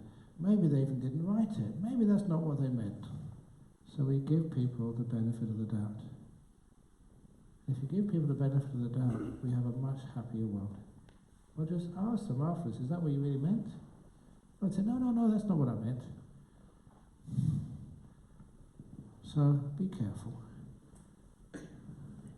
And then sometimes you don't offend people. So, does that answer the question? Yeah, thank you very much. Okay, there's a question here. Thank you, Ajahn Brahm.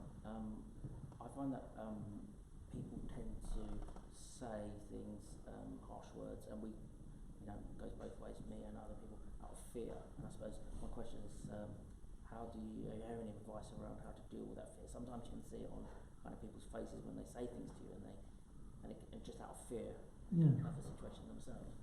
Yeah, well, you're asking what do you do when people say harsh things to you. A lot of times that we talk to one another because we want to solve some problems, we want some action. I look after a monastery with a lot of monks, and some of those monks do stupid things. I do stupid things too, but I found that it's like as a manager, which is what I'm doing practically, that if you say kind things to those monks, they try even harder to help. If you shout at them, "Stupid monk, how many times have I told you not to snore when you're meditating? You're disturbing everybody. You're a monk, you should not be able to do that. You're disturbing the peace of everybody. What type of monk do you think you are?" Disarms the fear in them as well. Yeah, no, what happens then if I just say that to them? They don't want to engage anymore. I'm being disrespectful, not understanding. When I say to them, "Oh, you're very sleepy, just go off and go back to bed." And then you find that this monk cares for me, understands me, so they want to try harder for me. You get people on side. This is something which, okay, might be controversial, but say with the climate extinction protests, there's a really important cause. The only way it's going to really have traction is you get the other side, so-called enemies, on your side. Respect them. Respect them so much that they want to be part of what you're talking about. Otherwise, if it doesn't matter what the cause is, what amazing, wonderful cause, if you have enemies, especially powerful enemies, they can stop you. Or at least they can delay. So somehow or other, you don't get angry or upset. All the other people, say in London, who really want to do something about our climate, get them on board by not offending them. Then, when you can work together, it's amazing what we can perform together. That's our power, to unite rather than to oppose.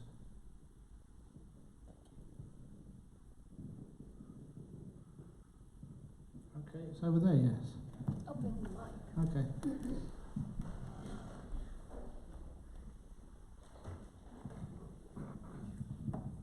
Thank you, Ajahn. The question I have relates to the subject of situation of modern Buddhism and the discussion between different groups of Buddhists, because there are like many, maybe not traditions, but currents of Buddhism, for example, like secular Buddhism, and there are people who are saying things like rebirth and nibbana is fairy tales and stuff like that, and they call themselves Buddhists. And sometimes I feel like we should stand up and just get like a discussion with them to show the suttas and all the truth about Buddhism. But on the other hand, I suppose we have to guard ourselves to be kind in this discussion. Because you're saying about this uniting people, so how to get this balance between being unitive and on the other hand protect our healthy boundaries to don't let unroll the situation, as you call in your book banana nibbana, and in general putting down the standards of Buddhism, so-called. Yeah, lowering the standards or respecting some of these truths in Buddhism. But you'll find the more that you become an evangelical fundamentalist Buddhist, the more you disengage with the people who want to practice or see differently. So you become separated, you never meet. So first of all, you're kind. First of all, you don't give fear to the other people. And then when you unite and you're kind, then people will listen. And who knows, you may be the person who's wrong. So we're never arrogant enough to think that we're right and everyone else is wrong. Personally, I'm on your side. So if you're wrong, I'm in big trouble. But not that, after a while, that sometimes, even this is something which was said in Christianity, by your actions ye shall know them. So whatever you believe is one thing, but how you practice that is even more important. There was Oh, it's an old story, I haven't said it for a long time, that Gandhi, he studied here in London before he became well known as a very wise spiritual being. But when he was practicing here in, I think, law, he was staying with a landlady in a sort of boarding house. And the landlady came up to him one day and said, "My son is eating too much sugar. It's bad for him. I've been telling him many times to lessen his intake of sugar, but he doesn't respect me. For some reason he looks up to you, Mr. Gandhi. He respects you. Can you please tell him not to eat so much sugar?" "Yes, ma'am," said Mr. Gandhi. And after a couple of weeks, the landlady went up to him once more and said, "Do you remember that conversation we had a fortnight ago, when you promised to talk to my son so he doesn't eat so much sugar?" "Yes, ma'am." "Why haven't you done that? He's still eating lots of sugar." And that's where Gandhi said, "I only talked to him this morning, ma'am." "Why did you wait so long?" "Because it took me 2 weeks to give up eating sugar myself." And that's what makes people great people. To make sure that if you want to protect anything, make sure you have the power to do so by your integrity, by your practice, by your understanding. I totally agree with you. Secular Buddhism, what is secular Buddhism anyway? Why would we give it that name? Buddhism, Buddhism, Buddhism. It's all Buddhism, or whatever, it's all truth, it's all meaning. So after a while, you follow what you want to follow. And you find the truth of that. And if that really is the truth, if it works, it will grow. I always wanted to know who this philosopher was. I read it a long time ago. The best way of negating bad ideas is to promote good ideas with greater vigour. Not to waste your time arguing against wrong ideas, but just to focus on good ideas with greater commitment. And anyway, just, okay, whole idea of like people who don't believe in reincarnation or rebirth, I always tell them, don't worry about them, because they will believe in reincarnation in their next life. That I can guarantee. Sorry. There's another question at the top there somewhere? Yeah. I was just looking that way. Then please come down so you can come down to other places. You've got the microphone there, it helps. Hi. A very good question. I have noticed sometimes when especially people are upset talking to me, that in reality they're talking to themselves. I'm acting as a mirror, but I don't know what to tell them on how to behave in those situations. Yeah, if they're talking to you and it's being upsetting, you don't know how to behave. Sometimes, sorry, yeah? They're talking to me, but actually they're talking to themselves. I am acting as a mirror. Acting as a mirror to them, yes. They're with me, but it's not because of something of me, it's a reflection of me on them. Okay, you're acting as a mirror. I don't know how to, what to tell them in that situation. Okay. Sometimes that, a lot of times people just do need to listen, you just need to let them talk, to let them vent, let them unload, without reacting back. But sometimes that when they unload on you, it's like, Ajahn told me this, it's like they're dumping on you. And if they dump a lot of rubbish on you, you are like the rubbish bin. He said you have to be a rubbish bin for your friends and loved ones. But always remember to be a rubbish bin with a hole in the bottom. So they dump on you and you keep nothing, it goes right through you. So you're always open to the next person to dump on you. And sometimes being not judgmental and being kind is a wonderful thing, because they know, again, they're not criticizing you. It's not about you, it's about them. I often notice this, that like husbands and wives come home from work and they dump because they had a terrible day at work. They say all sorts of rotten things. The only reason is because they think they're safe dumping on the loved ones. That you'll understand it's not about you, darling. I had a terrible day at work. If that's the case, after they call you all sorts of bad names, and you're just a mirror, just give them a hug and say, I understand. Don't defend yourself, because you've got nothing to defend. So I've seen that many times. The reason why they're angry at you, or they appear to be angry at you, because psychologically they think that you understand it's not about you, it's just they're hurting. Okay, where's the microphone? Okay, it's coming over to this gentleman first, I think. Yeah. And then it goes inside. Hello, first of all, thank you for the talk. And I'm coming from Georgia, which is very far and predominantly Christian country. Yeah. And your talks helped me through the YouTube to convert into Buddhism and to find an inner peace for myself, and I will forever be grateful for you for that, first of all.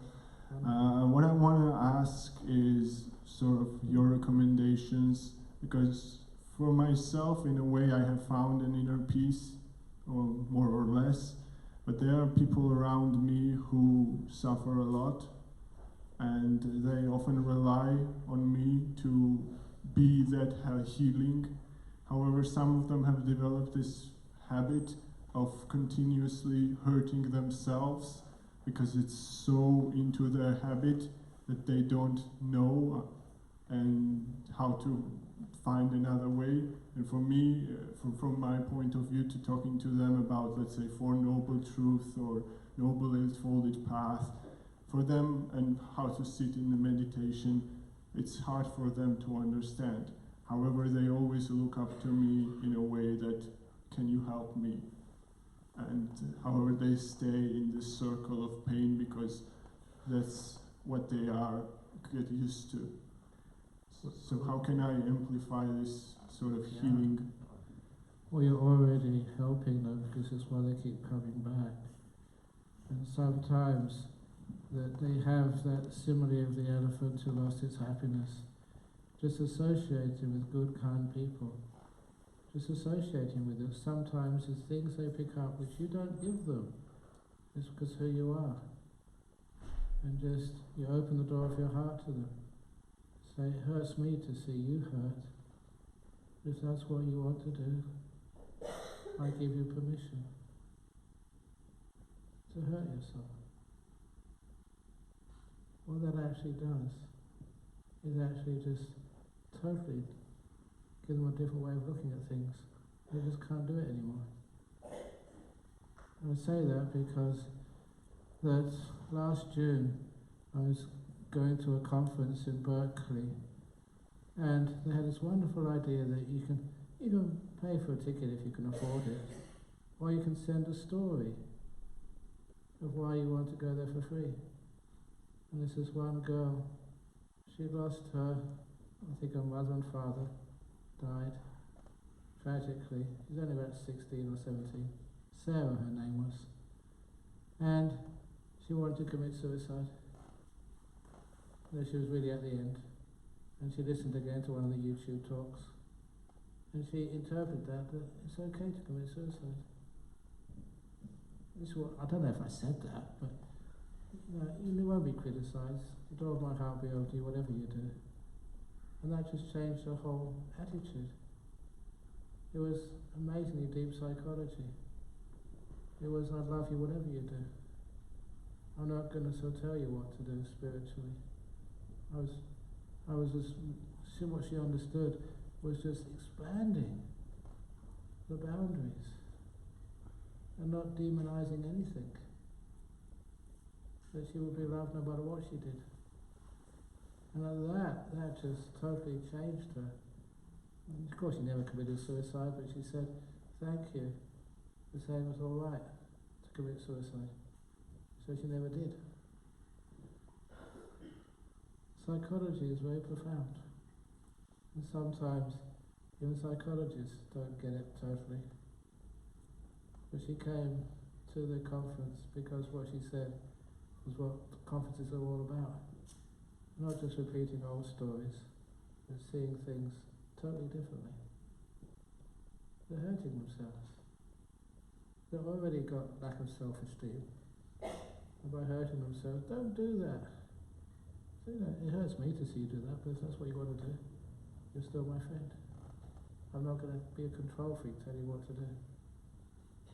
I'm just making this up as I go along. It may not work.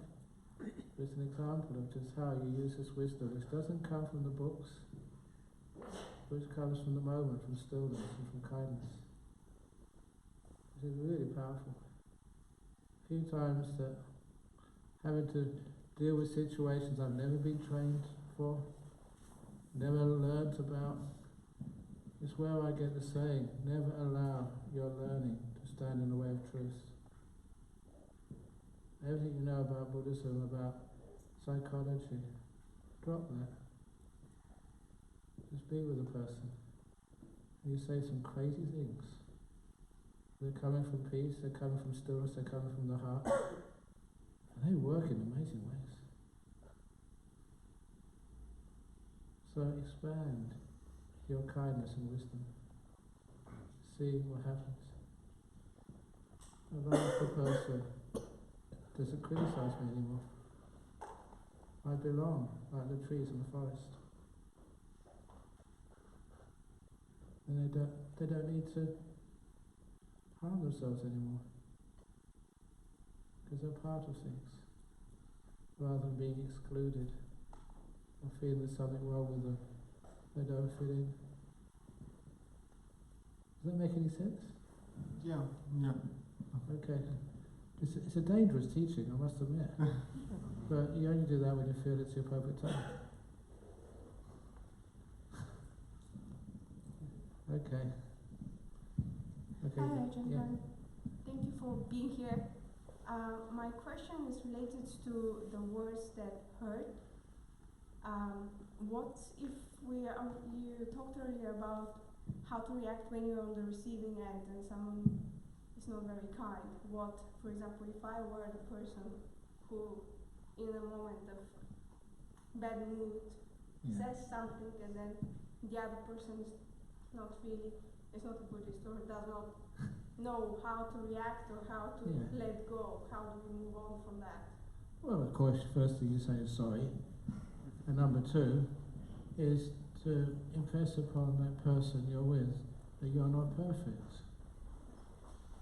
I mean, whoever you're with is probably a close partner or something, and you remind your partner they're not perfect either, which is why you're a good match. But one of the other things about making mistakes is to allow yourself to make mistakes. And don't be embarrassed about it. Maybe your partner at the time just really upset, or the friend upset. And then afterwards you say, look, I lost it, I shouldn't have said that, I was in a bad mood, I'm still growing as a human being. And you can mention to them what I described as a 70% rule, which I got from being a school teacher again, setting my first math exam, and I didn't know what to do, so I asked a senior math teacher and said, don't make it too difficult. If the exam is too difficult, your students get 30 or 40% average score. They'll come away thinking they can't do math. It's not that they can't do it, the exam was too hard. So you've taken away their motivation, or they're thinking they can do this. If it's too easy, they all get 95 or 100%, it's not worth doing the exam at all. He said, aim for the average score of 70%, 7 out of 10. That's a pretty good score. It means you can do mathematics, but the most important part, the 30% where they make mistakes, that's where me as their teacher can learn their weaknesses, and that's what I can focus on in the lessons afterwards. 70% is a pretty good score. And the 30% which you make mistakes, you should never be embarrassed about, because that's where you grow and learn about yourself and learn how to be kinder. So don't be afraid of making. If you're always 100%, you always say rotten things, then that's not a good average. 7 out of 10 things you say are okay. The 3 out of 10 is when you really say rotten things. Then that's where you learn. And say that to your partner. You say rotten things, I say rotten things. Sometimes you get wound up, you're tired. What I said earlier about your resilience. Sometimes you're so tight, like the guitar string, you're so tight because of what you've been doing today. And a little thing your partner says, bing, really resonates because you're already tight. So learning how to just relax more. Even just before you say these things to your partner, do 5 minutes of meditation, just let it go. And afterwards say, I didn't want to say that to the people I love. Just coming from that stress of modern life, which makes us not resilient and we just blow up too easily. We're finished. Okay, we're over time. Those people already put their hands up, and there's one over here and one in the corner over there. We have a rental? Yes. Oh my goodness. We don't own it. Oh, I'm terribly sorry. Okay. One more. Okay. 2 minutes, okay. Quick. I'll ask another two. Okay, ask the Last question quick. Okay. Can you ever be cruel to be kind? Cruel to be kind, it never works really. Because a lot of times you're cruel and people don't know why you did it, and then they're cruel back. So, mostly no. Be kind to be kind. Okay, you have a quick one over there?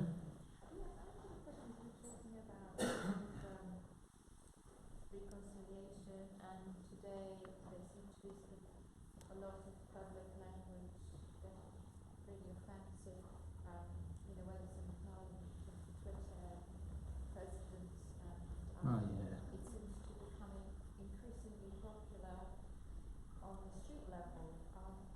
How do we deal with language that we find offensive? Indeed. Sometimes one of the best ways of dealing with it is to totally ignore it. Because if you get upset about it, then it reinforces it. They're offensive to try and get some reaction out of you. So sometimes, if it can be ignored, this is why do I listen to fools, to people who don't know how to speak? If you speak appropriately, kindly, then I'm going to listen to you. Otherwise, I can't tell you to shut up. I'm just going to block my ears so I don't listen. I don't look. Get your newspapers, not which put stupid people on the front cover, but good newspapers, or good news feeds on the internet or something. There must be some ways that we don't focus on some of the inanities, offensive speech of people who just like to be heard because they're narcissists. If you don't want to feed a narcissist, just don't look at them. They're not important. That's just one idea anyway. So I know there's many people like me who do talk too much, which is why I'm telling people that I'm starting and I'm going to be the founding member of a group of people who, you have Alcoholics Anonymous for people who drink too much alcohol, Narcotics Anonymous for people who take drugs. I'm going to start the On and On Anonymous for people who, once they've got a microphone, can't stop speaking. Oh, there's books and calendars outside apparently. So this is actually raising the funds for Anakapa, my book. So if you haven't got time to answer the questions, they're in the book. Outside, somewhere. Are they? What books you got outside? Not my books. My narcissism is hurt. Oh, there's other books, but there's calendars of Anukampa. Promote. Look, this is one of the reasons I'm here for this visit. We got Buddhist monks, Buddhist monasteries. How many Buddhist monks have we got in England right now? How many Buddhist monasteries have we got? How many Buddhist nuns have we got, fully ordained bhikkhunis, in England right now? One. And she's right in front of you. Only one. That is just not on. No equity, no fairness. And quite frankly, there's things, I'm a very well-known teacher, but there's things which I cannot teach, which a nun can teach. Women have told me that, and I accept what they say.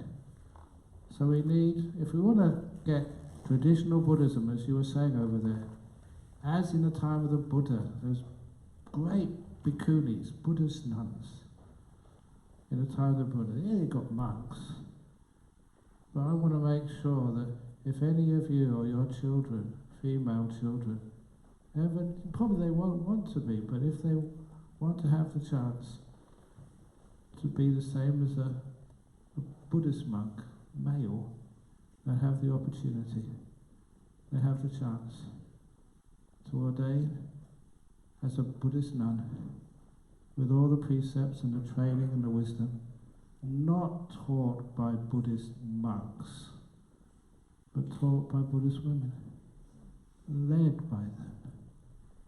So they take the equal stage, equal respect. Otherwise, look, I see many women in front of me now. Many of you have got huge potential, great possibilities. Maybe, I'm not sure, maybe too late in this life for you, too committed or too caught up.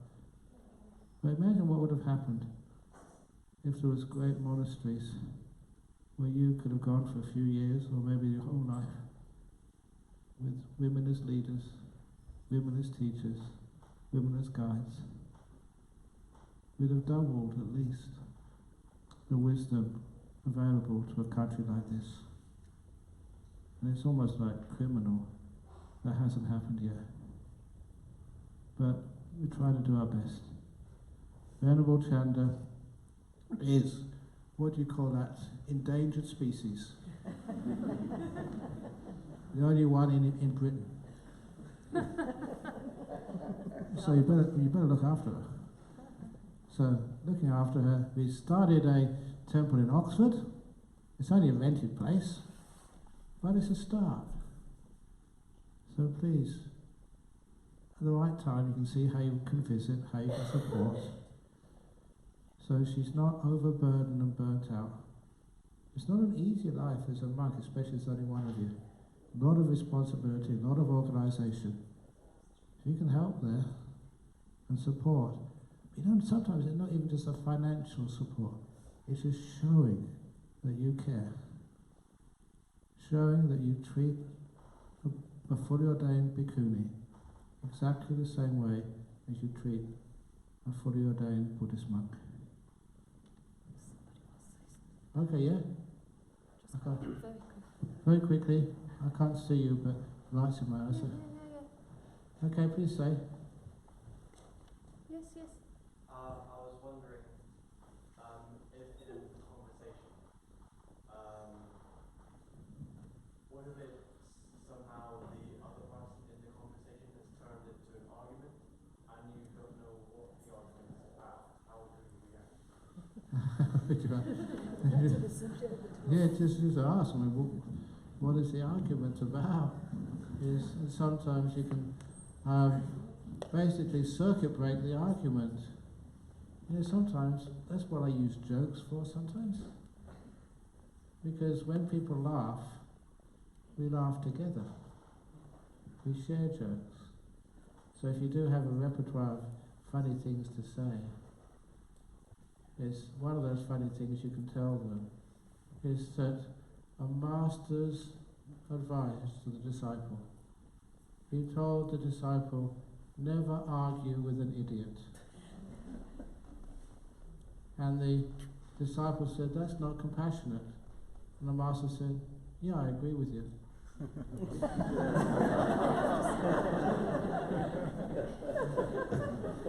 And I do have to stop now. So you can tell them that story and that just stops them arguing.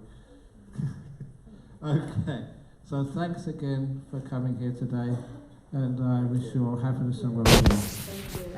Thank you. Let's leave first. We'll see you outside. And there's lots of lovely calendars that the volunteers have made. They're very beautiful, so they're for donation, and it's a fundraiser for our project. You can also find information about what we're doing and how it's going to benefit everybody, so hopefully it'll be one place where people can come and practice. And not only women, also men. But we're just starting, so it's really a community effort. So however you want to be involved, please see the information. And thank you very much for coming. So if you just let us out first, otherwise Ajahn tends to get bombarded or stopped or mobbed. So it's very dangerous. So, Okay, the path is clear. Okay.